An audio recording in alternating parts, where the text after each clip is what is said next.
Hey guys, today we're in Leviticus chapter 25. So once again, last time I'm going to go through these, right? We started off with the ritual sacrifices, then we moved to the priest being ordained, then we moved to what purity was, then we moved to the Day of Atonement, and then we started working backwards, talking about what moral purity was, then we started talking about the qualifications for the priest, and then now we're in the section of ritual feast. And so you kind of worked your way up, working your way down, and we finished the sections today in chapter 25, finishing with the feast. And even though there's not necessarily feast involved in today's reading, it still applies to the reasons to why they're having these feasts. And so chapter 25, we start with the Sabbath year. We call that now the Chick-fil-A principle.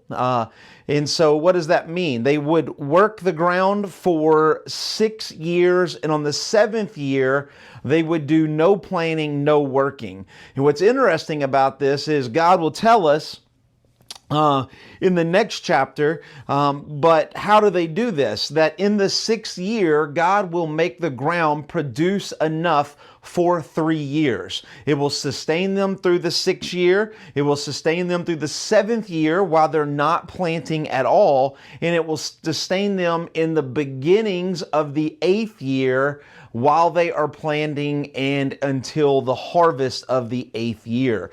And so it's a point of giving the land a rest, but it's also all about putting faith into God, right? So it's the same as a Sabbath. You work 6 days, you give him a rest on the 7th because you trust him with that 7th day. And so here they trust them with the 7th year. And then starting in verse 8, we talk about the year of the Jubilee. The year of the Jubilee happens every 50th year. And so it starts from the moment they come into the promised land with Joshua, and then they will count 7 Sabbath years. So 7 times 7 will be 49. So that 7th Sabbath year, that 49th year, the land gets a rest. And then the year of Jubilee, the 50th year, the land gets the rest. So there's 2 years that the land does not get worked, does not get planted. And so once again, that would require even more faith and more blessings of God that would sustain Israel for the 48th year while they're planting and harvesting, the 49th year where they're doing no planting, no harvesting, the 50th year while they're doing no planting and no harvesting, and then the 51st year until they plant and then they can harvest food to do that. So once again, it's giving a moment in time to truly focus on God. Now, as we move into Deuteronomy, there's a lot of things that happen during this Jubilee year that's not mentioned here in Leviticus, but there are a few other things that are mentioned in the year of a Jubilee, right? So in the year of a Jubilee, not only do they not plant, but basically all property returns to the original owner.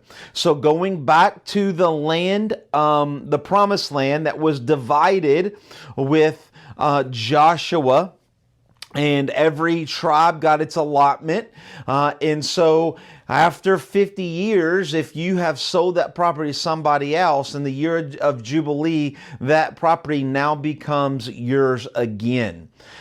And so this became a fashion that when you bought land not forever, but you bought it for the years that you would use it. So if you were close to the year of Jubilee, let's say you were in the 45th year, you would only pay or lease that land for 5 years, because on the 50th year it comes back to the original owner. But if you bought that land in the first year after a Jubilee, you would buy or lease that land for 49 years. So you would pay a lot more because you're going to use it longer, right? So every 50 years, land, property comes back to them, but also Debt is released during that. And so if you were in debt, you would release those things. But notice in verse 18, it says, therefore, if you shall do my statutes and keep my rules and perform them, and then you will live in the land securely. So obedience is a part of the blessing, and that's really important, especially as we continue on in the next couple of days. Let's see. So if the land is sold, there is it's not sold for permanent perpetuity. The land is mine. Psalms 24:1, right? All that the Lord has created is his. But if the land is to be redeemed, it is to be through a kinsman redeemer. Here it's just called redeemer, but it's a Hebrew word that is goel, which means it's a part of your family. So it's a brother, it's an uncle, it's somebody within your family that would take that back. And so but notice, I want to explain this because I think some of you might have questions on this. Starting in 29. In 29, talking about that on this Jubilee year, you get the land back, but it says, but a man sells a dwelling house in a walled city, which means in a city, in an urban, right? Think of Jericho, think of Ai, Bethel. Most all cities were walled for protection. So if it's inside of a city, inside of a wall, he says you may redeem it within a year, 1 year of its sale. And after that, it shall belong to whoever bought it in perpetuity and for permanent. So everything comes back to Israel on the year of Jubilee except for a house within a city. Now, why would that be? A house that's inside of a city is just a dwelling place. Right? It's just a dwelling. It's just a place to put down your head. It's like an apartment. It's a condo. Israel necessarily didn't always want to live in a city. They wanted to live outside of the city so they could have farms. They could have places for their herds, right? And so they needed land to survive. So if there was a house outside of the city, which means it had land, garden, and land for herds, things of that they needed to survive, they could be redeemed. But if they had a house inside of a city, they were not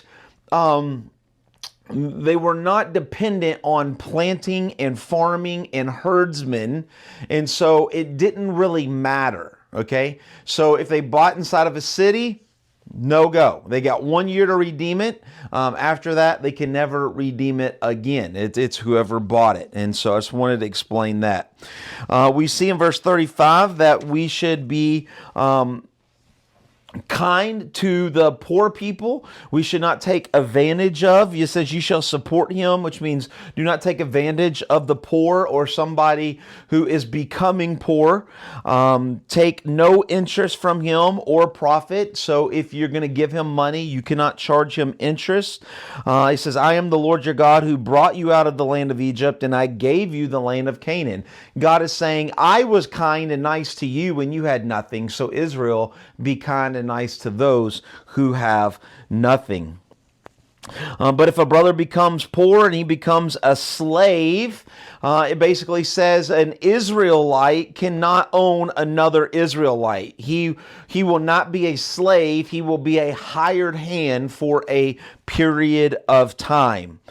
And he says in verse 42, the reason, he says, because they are my servants, or he would say, they are my slaves. We are already slaves to God, so we cannot be a slave for somebody else.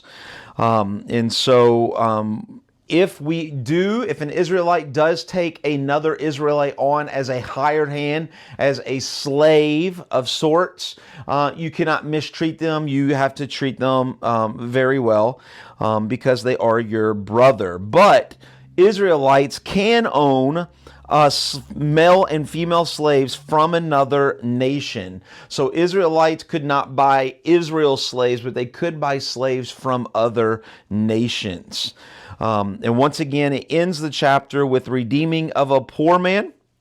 So if there's a stranger, sojourner with you, and he becomes poor, what is he? He is to be redeemed. And so we are to bring him back into the fold, an Israelite, right? So an Israelite, if he sells himself to a foreigner, he could be a slave, but on the year of Jubilee, you would need to go and buy him back and bring him into the family. And we see the kind of the whole purpose of this in verse 55.